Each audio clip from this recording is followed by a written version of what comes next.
Yeah, we had snow on Sunday, Randy. Yeah, we did.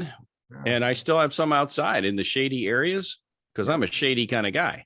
And I've got let's not talk about that publicly, Randy. So okay. Hey everybody, welcome to Lunch Conversations with Randy and Teddy. For those who don't know, I'm the Teddy and the other dude is the Randy. Our special guest today is Melissa Dinwiddie from all the way out in Silicon Valley. Mm-hmm. That's right. Okay. I got that right. And the conversation today is all about practicing powerful communication skills. So, hey, for those who don't know me, again, my name is right there on the screen. I work for a company called Burriss Consulting for social media strategies, teaching LinkedIn as a business tool. Also teaching have a whole new line of business that fired off this year. It's all about teaching Google Workspace and Gmail as business tools. Been doing this for a long time, but a couple times a week, Randy and I get together and we bring a special guest, somebody who can inspire, encourage, motivate, teach, help us be better. And today we'll introduce you in a few minutes to Melissa. Hey, Randy, there's at least one person in the audience that I don't think has met you. Probably at least one, maybe two. Yeah. I don't know, but we'll find out. Hey, Randy Wooden with Goodwill Industries of Northwest North Carolina, right here in Winston-Salem, where depending on the hour of the day, it's snowing, it's raining, it's sunny, it's windy as all get out. And we experienced all that in about a 24-hour period just a couple of days ago. Hey, I run our professional center. So as you might expect, I help folks much like the ones that are on this call that are in a job hunt. And our services are free. We do work by appointment. I have clients across the country, across the galaxy, Teddy. Our reach is exponential, just telling you. So we're out there. But please find me on LinkedIn. Happy to try to help you if you or maybe somebody you know that says, hey, new year, new me, time for a new job.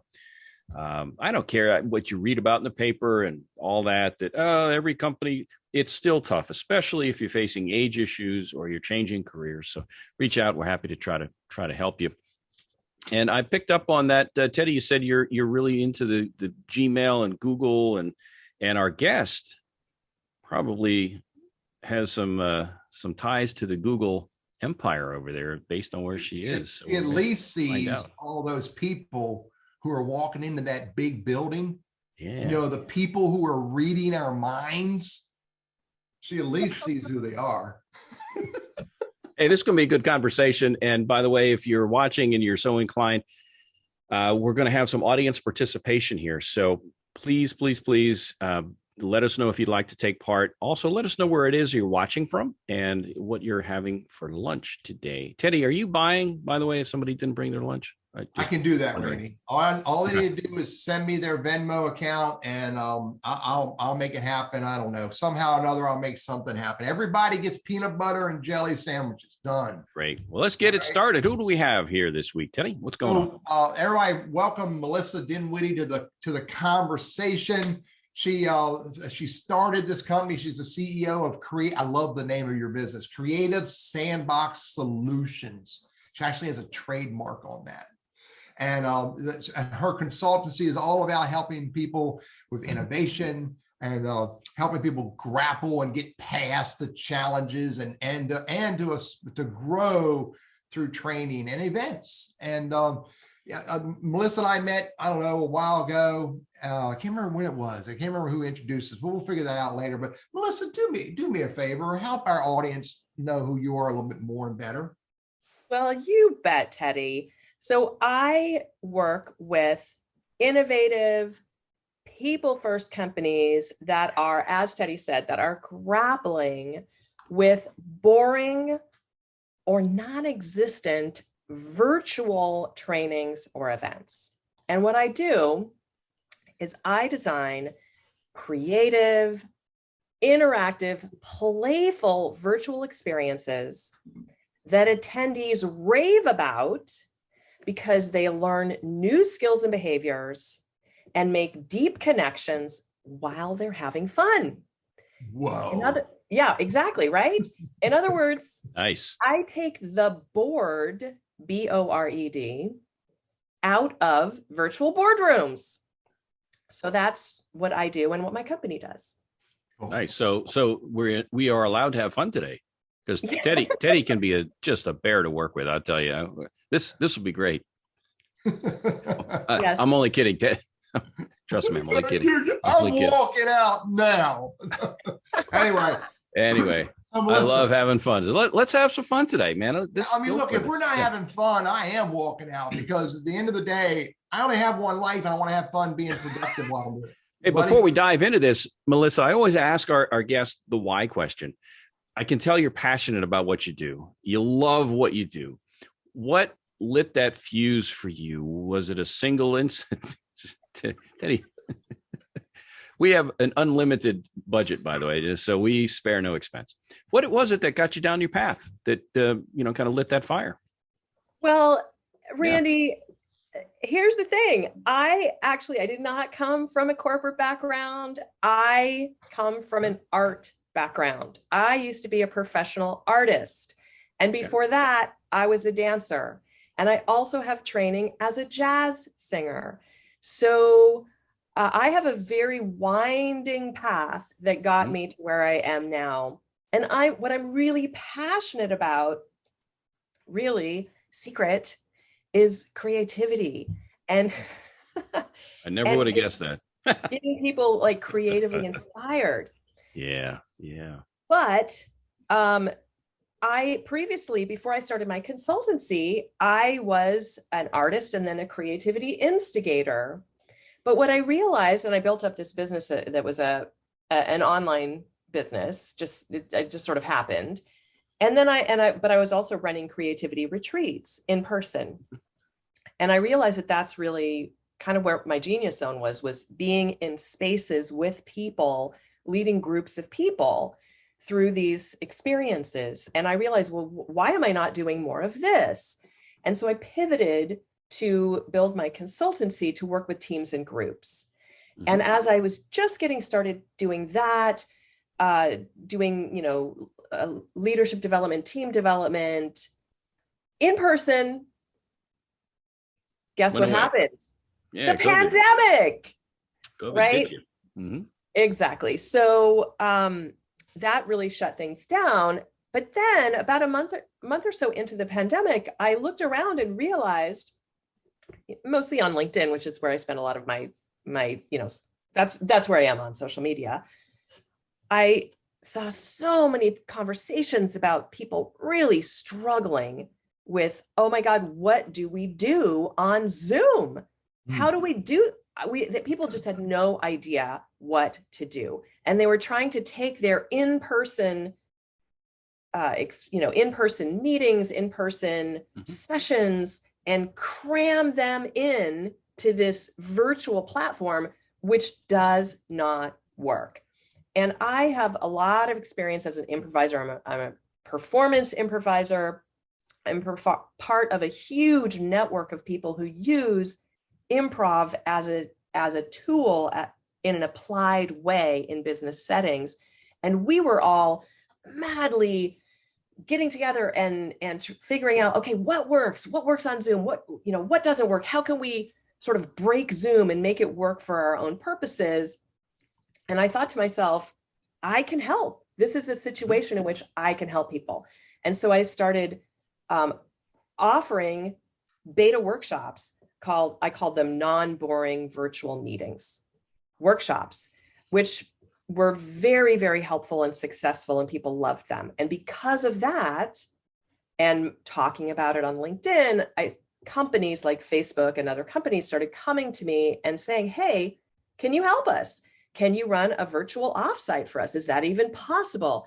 Can you develop, other companies coming to me and saying, can you develop a virtual virtual instructor-led training program to help us onboard new customers and things like that. And as a result, I sort of ended up developing an entirely new business model. Built a business. So that's what happened. Yeah. And I love it. I love what I'm doing. Cool. Real cool. All right. Nice. So Melissa, really cool. By the way, I wrote down two things that I need to pay attention to. Number one, we'll talk about later, jazz singer. Number two, genius zone. Oh my God, I love it. Genius zone. One of these days I'm gonna figure out where mine is, but let's talk about that later on. So let's talk about this. By the way, I need 3 more people to raise their hand and say they want to play with us, because I can bring you on camera and on microphone so you can play with us. Hey, No, but we Teddy, don't bite. We don't bite. Yeah, stop being afraid of us. You bet you know us. You know we don't bite. but And remember too, the new year is the time to take a leap and try something that might feel a little bit scary, but it's going to push you into, Yeah. the next level for yourself. Oh, and Adira just said they're in. Awesome. Good. I Yay, got 2. I Adira. need 2 more. So, all right, let's start the conversation, Melissa. And when you're ready, we'll pull in the first 2 people, which will be Don and Adira. Great. And we'll get the other 2 people before we need them. Okay. So stop being sissies, jump in. All right. I want you to let's spin this conversation, this ability to have really good conversations. Let's look at what we shouldn't be doing. Yes. Okay. So if you share a little bit about how not to be effective, how not to be influential with us. So I developed this program for, I piloted it at Facebook for their high-level researchers there, and they keep bringing me back. I've gone back there to work with their researchers multiple times because it's been so effective for them, and it's all virtual. Mm-hmm. And it's communicating for influence. So let's talk about how not to be effective and influential with your communication. All right, so drop a why in chat if you have ever had an idea shut down by a colleague or by a manager or by a higher up. Go ahead and drop a why in the chat. And let's see if you've ever had an idea shut down by a colleague, by a manager, by a higher up. All right, so Teddy, Greg, a few people have, Adira. Donald says, shut down, you bet. Okay, so that is something that people have experienced. Mhm. All right. Okay, so that's one. Now drop a T in the chat if you've ever tuned out because someone was using jargon or acronyms that you didn't understand and it made you tune out. If you've ever had that experience, okay, I'm getting some T's coming through. Cool. So people have had that experience of being in a conversation and someone was using jargon or acronyms that you didn't understand. Okay, now here's another one. If you've ever felt like you were not being listened to, you have 2 choices. You can either drop an L in the chat or you can drop an ear emoji. Either one, L or ear emoji. If you've ever felt like you were not being listened to. All right, we've got some L's and some ear emojis. Yes, so people can relate to that one. All right, last one for now. All right, you're in a conversation or somebody's talking to you, someone's sharing some concepts, some ideas with you, and they are just like fire hosing information at you. And all you really need is just a headline. If you've ever had that experience, drop either an F in the chat or a wave emoji. One of those 2, either an F or a wave emoji. I can't do the wave emoji, so I got to go find that. Oh yeah. Okay. So people have had that experience. Mm-hmm. Sure. Yes. So thank you for playing. We all share the common experience of having been on the receiving end of some behaviors that are not very effective if you want to be influential and you want to have impact with your work. And those examples that I just gave, those are just a few of the reasons that I'm brought in to work with people and teams. When people do those kinds of things that I just asked about, when they shut down people's ideas, when they use jargon or inaccessible language, when they don't listen, when they fire hose people with information. Or I didn't mention this one, when they bury the lead. If you heard that term, give me a Y in the chat. If you've heard that term, bury the lead. When they do any of those things, their messages don't get across. Their insights don't get communicated. Their audiences never get the value of their messages, and they don't have the impact that their brilliance and their potential deserves. And what I do, yes, Teddy. I was going to say, I mean, the power of this, in the context of, business professionals. Remember, 50% of our audience are business professionals who have jobs. The other 50% are job seekers.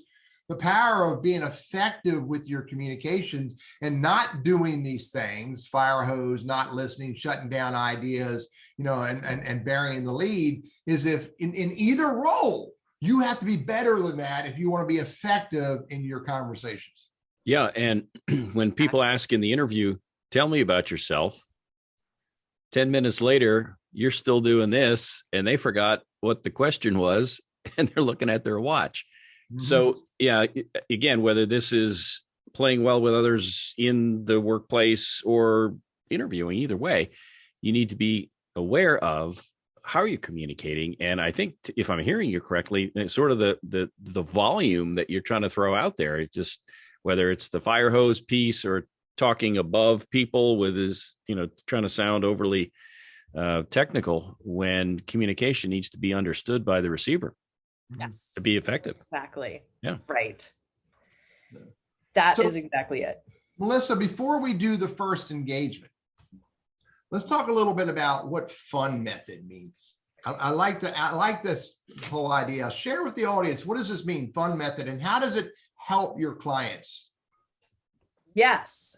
Give me 1 sec. I want to change one setting here. There we go. All right. My fun method. So, by the way, Randy, Melissa's using a tool that I know about that I've been resistant to use, but I may very well start using it, buddy. Oh, yeah. Okay. I like it so far, so it's pretty good. I like that. Good deal. So what you got? My fun method it's an acronym. So F stands for find the flow. I lead participants in a short, engaging activity that feels like we're just playing a game. And the activity itself on the surface, it might actually have nothing to do with the topic at hand. So it's kind of like a Trojan horse. When participants immerse themselves in an engaging activity, the more they'll remember the concepts and the more ingrained the learning is ultimately going to be. And that brings us to U, which stands for unlock the meaning. After the activity, we come back together for a debrief discussion. And this is where the gold is, because when participants connect the dots as to how the activity relates to their day-to-day lives, their day-to-day work, whatever, they have an aha moment, like a light bulb goes off over their head. They unlock the meaning for themselves rather than being told the answer. And this really solidifies their understanding, and it sears it into their memory. And it makes this kind of learning incredibly powerful and incredibly sticky, because participants feel a sense of agency and empowerment.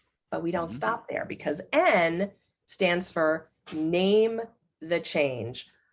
Or another way to say this is, now what? In the last part of each session, participants identify their top insight from the day. And also, crucially, they formulate an experiment to bring their learning into practice. So we ask the question, given what you learned today, what are you going to do about it? What are you going to try before we meet next time? And the idea here is to put the changes that they've named into practice to really solidify their learning and strengthen the new muscles that they've discovered. And then the next time we meet, everyone shares what they learned from their experiments.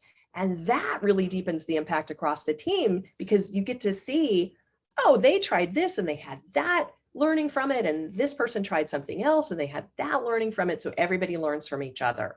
And this is the program that I developed with high-level researchers at Facebook, Meta. And that is a fun method. Yeah, I love it. And it just so happens, by the way, that some of the activities that are so effective for research teams are also really applicable for job hunters. So those are the activities that I've pulled out to share with you today. Cool. Do you want to do one of those activities now? Yeah, let's do it. All right. I need Don and Adira to tell me they're ready and that they're online and are ready to come on camera. Don and Adira, you got to drop a yes. Adira said yes. Don, I hope you're out there, buddy. He's still there. There he is. All right, why from Don. I'm going to bring Don. Let me see. I want to make him panelists. And Adira, I'm going to make you a panelist. And that it's going to take a minute for them to switch. There they are. Okay, so go ahead and unmute yourselves and turn your cameras on, please. Well, hello. There's my buddy Don. Hey there. Hi. All right, Melissa, take it away. All right. Welcome, Dawn. Welcome, Adira. We're going to start with an activity that calls on you to apply empathy to communicate more effectively. Because in order to communicate whatever it is that you need to share, you need to really understand your audience. So we're all going to suspend disbelief here. And we're going to pretend that we're in person, not on Zoom, because we have to, this activity that we're going to do requires you to use your imagination. You'll understand in a moment. And anyway, we're going to have to pretend that you're in person. Okay. So one of you is partner A and one of you is partner B. So go ahead and decide who's going to be partner A and who's going to be partner B. Adira is A, Don is close to B. Okay, great. So Adira. Yes. Adira, you are from the present time. Don, you are a time traveler from 500 years ago. And I want you to wholeheartedly embrace that character 500 years ago. So we can ask everybody here on the call, everybody who's here in the room and everybody who's in the chat, what do we know? What was true 500 years ago? People who lived 500 years ago, what was true for them? What do we know? Let's ask Randy. And anybody can type it in the chat as well. What was true? Yeah, I was a young child back then, so my memory's a little foggy though. But what was different for people 500 years ago from us now? What do we know about that? People, no tech, no phone. Exactly. Yes. Cars were different. In fact, there were no cars, right? No roads and travel infrastructure, no telegraph. These are great. People have been chiming in on the chat. Medicine was very different, right? Was there, I mean, what was medicine like back then? What did people, I mean, was there a sense of science? Maybe, but way different. Definitely way different. No running water. Why are people in a state of undress? No public education. Pioneers working hard to farm and feed their family. The barter system. Some of these are great. These are great. So all of these things keep in mind, okay? All of these things there was no electricity, right? So be very aware that things were very, very different 500 years ago. All right. So Adira, as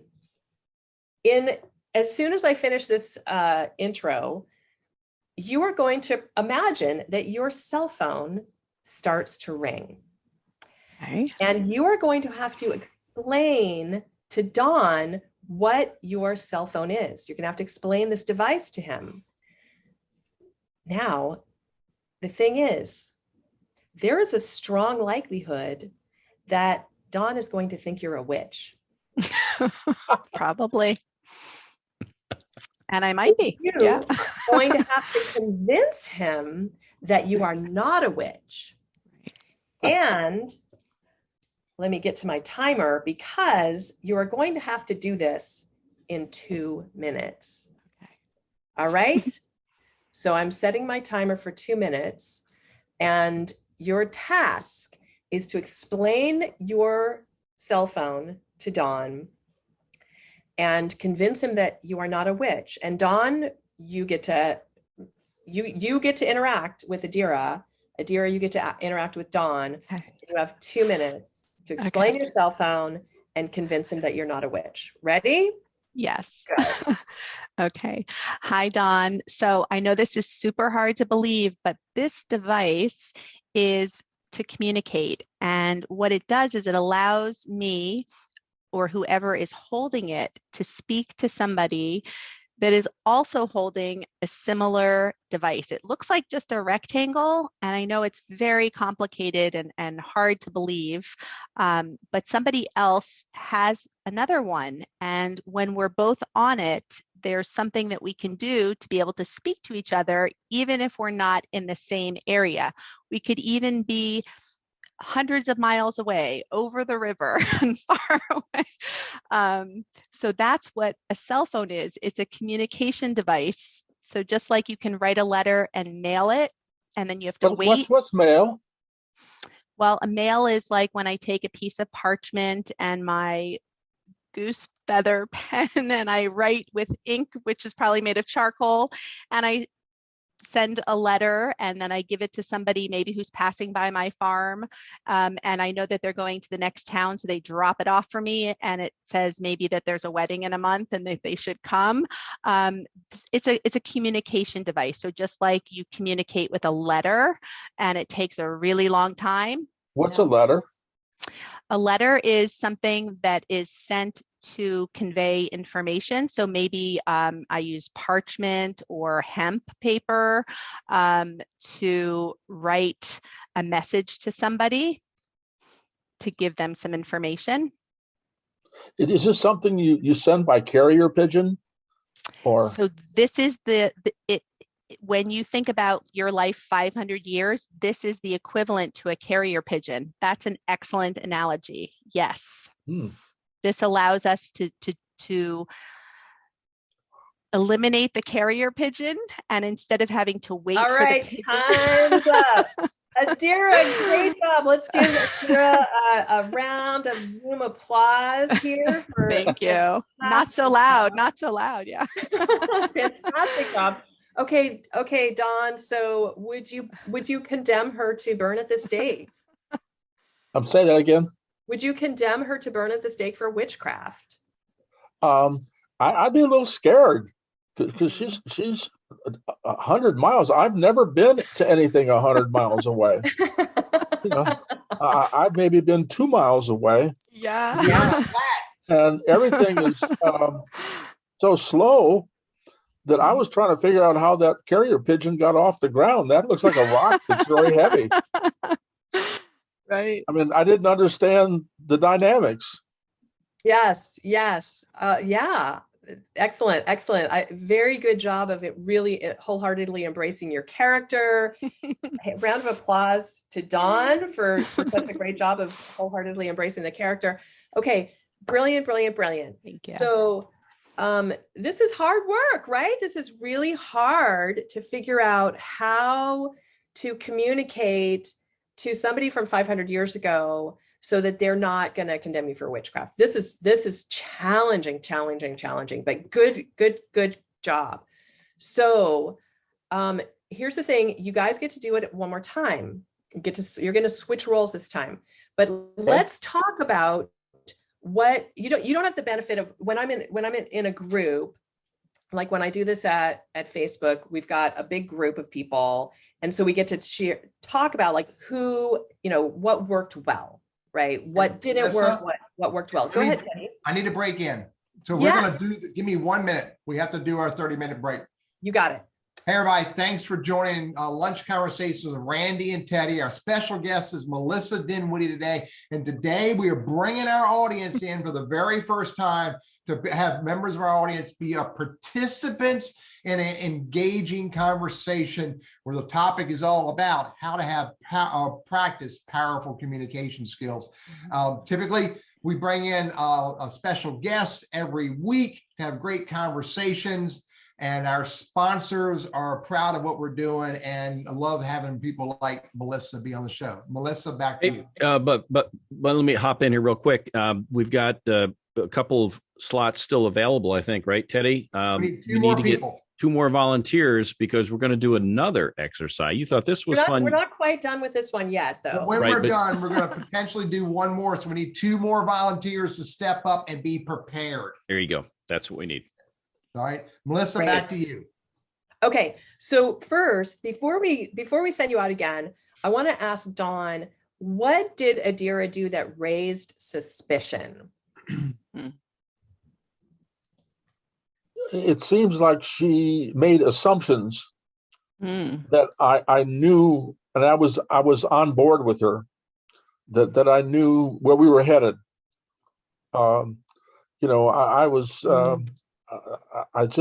walked in here with a blank mind, and I was trying to put this together, and so I wasn't working at her speed. She was running, I was walking. Great way to put it. Thank you. Yeah. And a beautiful analogy that you just used, Dawn. I appreciate that analogy, which I'm going to put a pin in that. Did Adira do anything that you felt worked? Yeah, I think that when I had a question, she stopped, and she did answer my question. She didn't dismiss it, as well. We'll get to that, or you'll get it.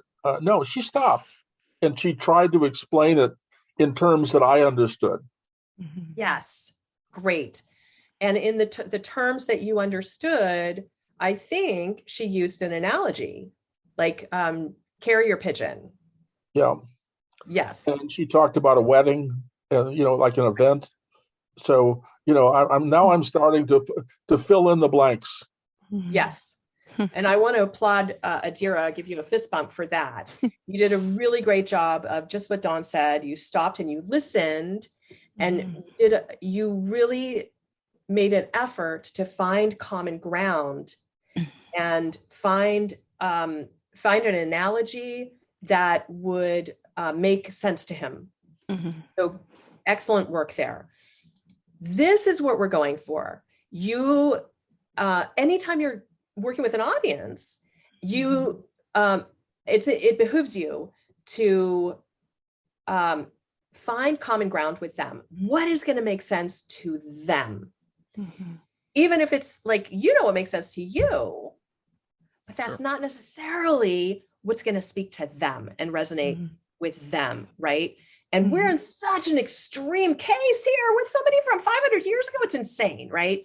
So we really need to work very hard to figure out how to find a common point of connection with your audience. And the best way to do that is to find an analogy, a story in order to find that common point of connection. So good luck. I mean, good thing. Guess what? Great. Lucky you. You get to do this again. But there's a little bit of a twist. You're going to switch roles. Great. So Adira, you're the time traveler. Dawn, you're the present time person. And here's the twist. Time traveler, Adira, when you traveled forward, you landed on your finger and you broke it. Oh no, I'm so sorry. So Dawn, person from the present, your job, there's no cell phones this time. Your job is to convince, in 2 minutes, convince Adira to put her finger into an X-ray machine. So we're just going to pretend that there's an X-ray machine right here and that you're in a room together. All right. So I'm going to set my timer again for 2 minutes, and you have 2 minutes to do this. And again, we don't want her to convict you of witchcraft. Okay. Are you ready? Yep. Go. Adira, I'm so sorry that you hurt your finger. I can't. Would you hold it up so I can see it, please? Okay. Well, it looks pretty good on the outside. What we're going to do, Adira, is that I'm going to help you. You don't have to do anything except show me your finger. I have a way for us to find out what's wrong with it. And it's like opening a book and seeing what's inside, as opposed to keeping the book closed and try to figure out what's being said. Well, Now, I know what's wrong with it. I know what's wrong with it. It's broken. Well, can you move it at all? No. Does it hurt? A lot. Well, when we get done with what I'm using, we're going to be able to find out what's wrong with your finger without doing anything else than you showing it to me. And to do that, we're going to put it into a special box so that we can, yep, that's it. And you can just put your hand in that box. And I've got a special way of being able to know what's wrong with your finger. Now, this I know is what's not wrong. I What's know wrong? what's wrong with my. I know what's wrong with my finger. It's What's broken. wrong with your finger? It's broken. How do you know that? It's all bent and sore and bruised. And But you got your other fingers that are bent. It's broken. It's Well, I'm trying here, Dawn. I'll tell you what. Broken. Let's agree that you're right. Okay. And I can tell you a quick story. When I was little, I ran to my mom. I said, "Mommy, my hand, there's something wrong with it." And she looked at me and she said, "What's wrong?" Which I fell off the swing set and I think I broke it. And I was holding my hand like this, and she couldn't see what was wrong. And so she put her arm around me and she made me feel comfortable. And she said, "Don, we're going to take you and we're going to find out what's wrong with your arm without having to do anything that's going to hurt." So I said, "I think I can do that." And and we did find out that there was something wrong with my arm because we could see it, but we couldn't feel it. I couldn't show her how it felt. So I'm trying to imagine that, yes, your finger is something wrong, but let's find exactly what's wrong so that when we're done, we can do what's necessary so it doesn't hurt. And it's if it's broken, we can take the right action. Is that okay with you? Well, it is broken, but how is what's the right action going to tell you? What's a book going to tell you about my broken finger? Okay. And that's time. I feel like this one could Hard. keep going because I want to see where these two go, but we have to stop. Very hard. Good job. E.T. phone home. E.T. phone home. Yay, good job, Don. All right, so here's the question. Would you have condemned Don to witchcraft? Maybe. He seemed very nice, though. What did he do that raised suspicion? Well, I felt like I was telling him it was broken, but he kept saying, we're going to find out what's wrong with it. And I felt like the missing piece was him saying, I see that it's broken, but I understand all my fingers were bent. I see that it's broken and this will show us how to straighten it like in the best way possible. Or I felt like you weren't listening. Like the empathy was really good. And I liked the analogy of hurting your arm on the swing set, but I know it's broken. So how is the box going to help me? That was the part I think was missing. Okay. Yeah. Let's see. I was right there. I got what Don wanted her to do to use the X-ray to figure out. But as Adira said, figure out for what reason. Right. Get an X-ray. Get an X-ray. You need an X-ray. But why? And how's that going to move me to the next level? Right. And what's a swing set? I didn't want to ask what a swing set was. I broke my finger on a swing set. I know, Randy. I felt the same way. I'm like, I'll just skip over that because it's just, I know. In 2 minutes, it's hard to go. Exactly. And things really, really need to go. Yeah. So how do you see this this exercise applying in real life? Well, can I share my thoughts? Yes, please. We make assumptions, and our assumptions are way ahead of where everybody's at. Mhm. You know, I already know what's going to be done. I already know what it's going to do. I've got a history with it. Everybody else is innocent. They have no experience. They haven't taken their first step, and I've already run 100 miles. And I'm saying, trust me. And they're going, I don't trust you. So my first step has to be to get them to trust me, that I'm taking them in the right direction. Mhm. Beautifully said, Dawn. Yeah, and I thought the story was nice about you with your mom. I think that does help build trust. I think one thing that I struggle with, that it brought up in the first scenario also, is the balance between explaining things and not making assumptions, and then sounding a little bit sometimes condescending. Mhm. And I'm just wondering if anyone has thoughts on that. I think you just expressed it really well. I think it is a balance. Mm-hmm. Yeah, and I think it's just kind of figuring out that balance and that tone. And yeah, you said it. Okay. Cool. Good stuff. You know what? This is all about hearing and seeing and understanding how effective you are communicating with each other. And, you know, when you discover that, wow, I'm 10 steps ahead of everybody because I'm assuming, or if you're not, you know, they're not listening to you and hearing that, you know, it's broke. You know, these kinds of examples are real in everything we do, including interviews, including, you know, business engagement, et cetera, et cetera. So Melissa, thank you for bringing Adira and Don, and thank you both for being on. Thank you. Let's give a big round of I'm gonna applause to Dawn drop and you back. Adira. I'm gonna drop you back down as a participant, so don't hate me, okay? Sounds good. Thank we you. We have about 10 minutes or so, Melissa, if you want to do another maybe abbreviated exercise, because once it gets to be about 8 till, we usually do a roundup and so forth. So Teddy, we have time for another? Melissa, do we have time for, you know, in about 8 minutes? Yeah, I could do a different one than I was originally planning. The one I was originally watch planning. this. Larry, I got Larry. I'm bringing Larry on. And who was the other person? I think it was, where'd he go? Dean. Dean said he'll do it. So I'll bring Dean on. Where's Dean? D-E-A-N, Dean.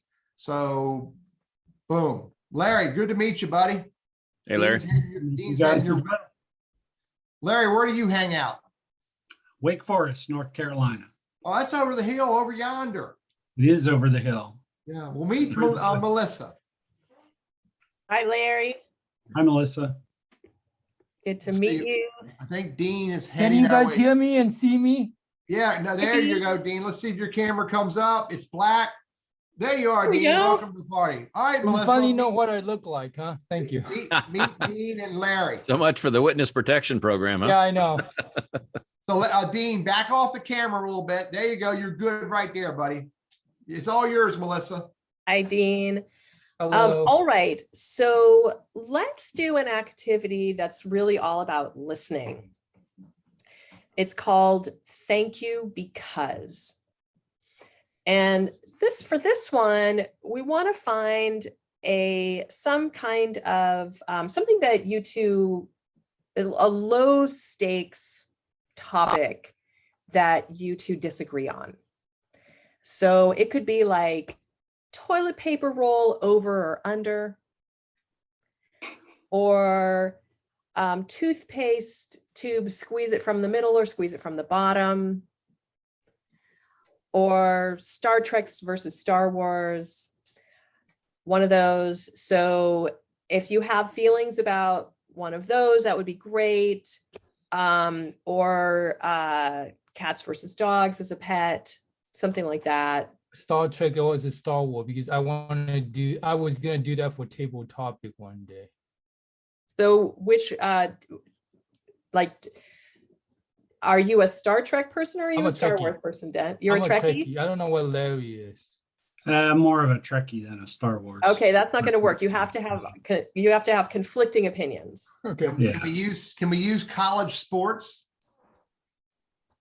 You can if you do. Are you Yes. sports people? I'm a big sports fan. What's your favorite college team, Dean? Cal, Cal, Berkeley, University of California. Southern Cal? and I can't stand Stanford. So And Larry, what's your favorite team? College team? Cincinnati Bearcats. University of Cincinnati and University of California. That right? Yeah. Okay. So the way that this works is that one person makes a statement about why, their statement. My team is the best because blah, blah, blah. Statement. The next person starts their statement with the words, thank you because, and completes that statement. And it has to be an authentic, honest, not a snarky thank you, but an authentic, honest thank you because statement. Finish that statement, and then they get to make their case by stating their case. And then the other person says, thank you because. So I don't know if Teams is going to work so great. We can try it though. Would it be easier? Hey, we saw Pepsi versus Coke as an example to keep it something everybody can relate to. yeah, that's fine. You want to do that? Do you have Pepsi or Coke? opinions about Pepsi and Coke? Yes.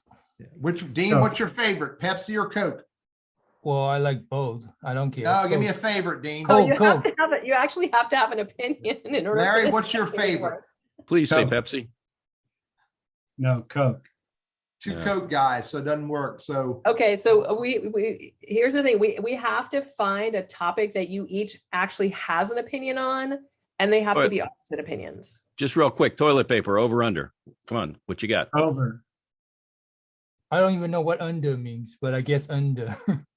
So when you hang the toilet paper, Oh, okay. Yeah. yeah. are you an over or under hanger? I think I'm a under hanger.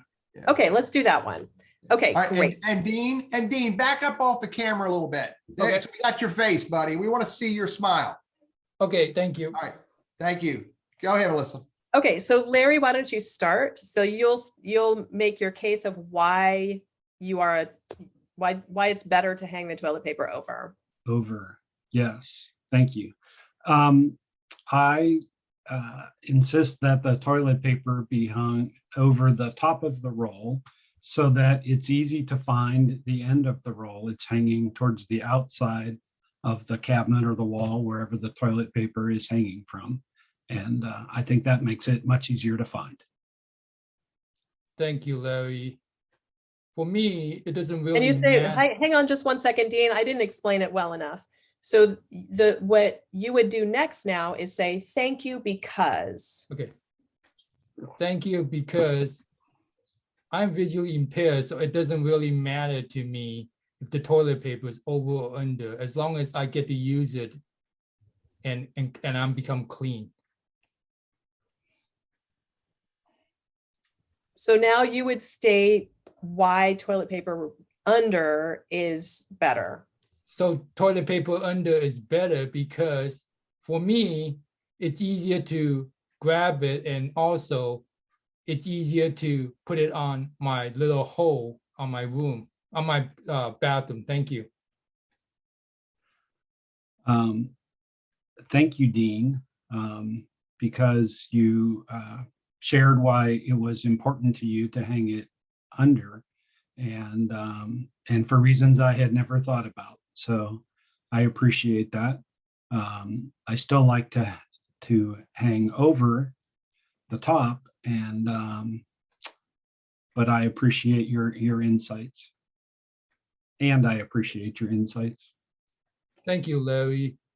Let me tell you a story. One time I hang over my toilet paper over, and it turned out that couldn't grab it out of the last few ones, and then so I had to go get a brand new toilet paper, and I basically wasted a whole little roll of toilet paper because it was over. So thank you, Larry. It could become very wasteful when you put it over. Thank you, because I really do appreciate you being open and being vulnerable in this conversation here. Okay. All right. Do you feel like Right. we've sort of exhausted the toilet paper over? You know, we should record this. You did. Dean, Larry We and did. Dean, thank you very Be much careful, for that we did. engagement. I don't know if I've ever had an engaging conversation in this context before. I never have. So let me ask you, what was that like to have obviously toilet paper over under is not really a high stakes issue, but what was it like to have, a quote unquote argument in that way, with that format of saying thank you because after each person stated their case? What was that experience like? It was certainly different and weird even, maybe because of the topic, but it also was like with that challenge, right? You had to stop and think about how you were going to respond and not get in a tit for tat argument, So Yeah, it sure it's beats like mindfulness. It's like it brought mindfulness Yeah. to the situation. Yeah. it sure beats the alternative, which is usually, well, yeah, but, and then you're agreeing, but then you can't wait to disagree and let me hammer you with the way it needs to be. So I think it forces us to slow down and listen to what was said. Go. Yes. Right, And as so- Rhonda pointed out, Yep. the activity forced the other person to positively have a conversation with somebody of a different opinion. Look at what Adira said. It slows us down and forces us to find something to appreciate in the other view. Now, So I was only imagine- going, Melissa, I was only going with the one word, civilized. Civilized. Yes, civilized. Imagine what higher stakes conversations, arguments might be like if we approach them in this way. How might that change things? Sure. I get it. Yeah. Good stuff. Dean, Larry, thank you both for participating Thank you. in a civilized conversation about toilet paper over or under. The things we uncover on this show, Teddy. Yeah. Thanks, Dean. Yeah. Thank you guys. Thanks Hey, for joining. Melissa. I don't know about you, dear, but I have a whole set of them. I didn't know Dean, that, good Teddy. seeing you, buddy. I'm going to push you back into the audience, You man. guys. Thank you. Thank you again. Appreciate it. I got to get the button. So, Melissa, we had fun. Change role. We had fun. And I appreciate you helping us have fun with this, because really it's all about, as you said, having fun to discover better ways to communicate. And when you have that kind of fun, it sticks better. And I'm not going to forget the word civilized that I saw in Adira sent us, because it made me think about, you can have fun and still have a civilized conversation. Yes. Yeah. Absolutely. Hey, Go ahead, Randy. Something I was going to throw in here, Melissa, if you are so inclined, if people are watching and maybe they have an interest in having you as, I'll call it a trainer, for lack of a better word, or a facilitator, how might they want to get in touch with you? And maybe Teddy can share that in the notes, because we may have folks that watch this thing and say, hey, wow, this was awesome. We need this in our organization too. So how can they find you? Yes, absolutely. My website is creativesandbox.solutions. Oh, there we go. Like Teddy magic. dropped it right in the chat. Magic. You are magical, lady. There's my LinkedIn right there. And I also have, let me see if this will work. Let me just drop this in. I have a little download that's my insider secrets for amazing virtual meetings that people can download if they like. Cool. For free. Yeah, Melissa, drop one 30-second solid point that you want to make sure we all got from Or today's two. conversation. Or two, if you want. Or if you want. Well, I'd say from this conversation, which was about communication, the main thing to take away really is that you need to understand your audience in order to effectively communicate. You've got to have empathy for your audience and find that point of connection with your audience. Otherwise, you're going to lose them. Mm-hmm. Right. And that's what that time traveler activity is really all about, is figuring out how to find that common point of connection with your audience, whether they're somebody from 500 years ago, which is probably not going to happen, or just somebody with a different context from your own, which is always going to happen. Yeah.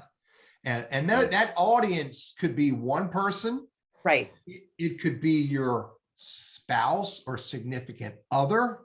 It could be your child, or it could be that interviewer. It could be a client, or it could be your boss. And to add what, Melissa, I love this. And you and I are going to stay more in touch because I want to learn more about the fun method.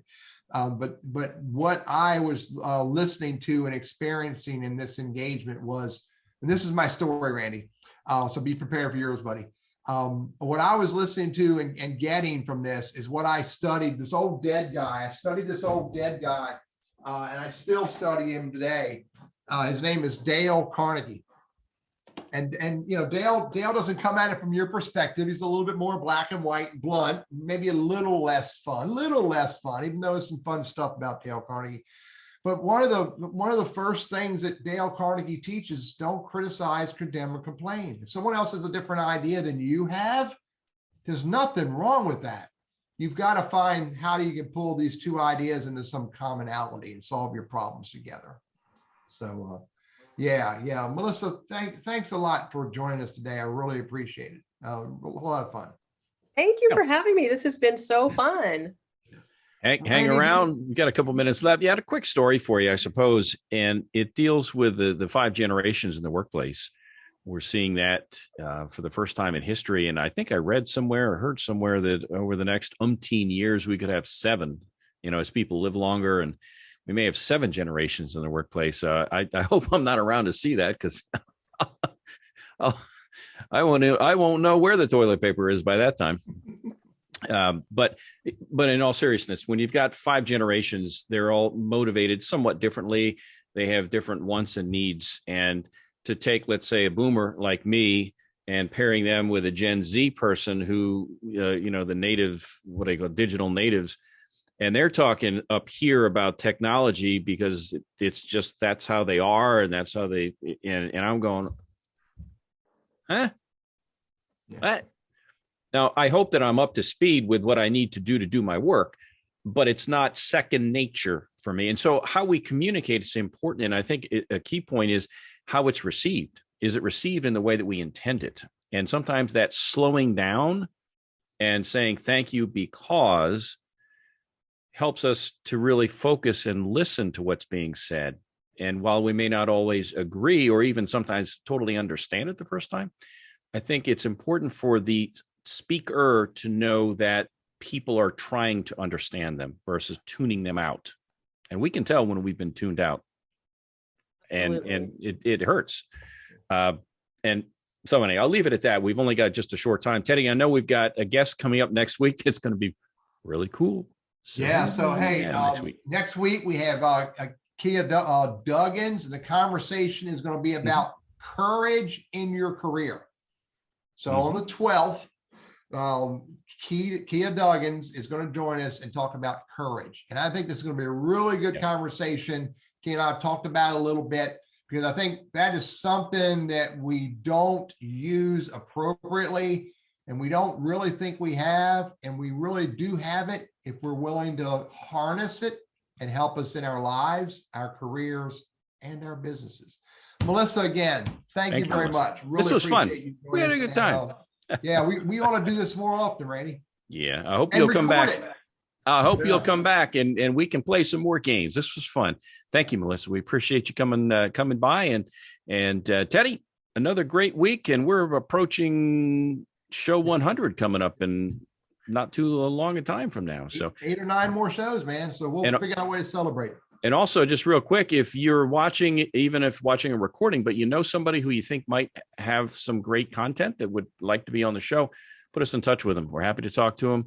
And if there are sponsors out there that might want to help grow the show, we're happy to talk to you about that as well. So you guys have a great week. Teddy, take us out of here, will you? All right, buddy. Melissa, see you later. Randy, stay out of trouble. I'll talk to you all later. Bye-bye. All right. See you.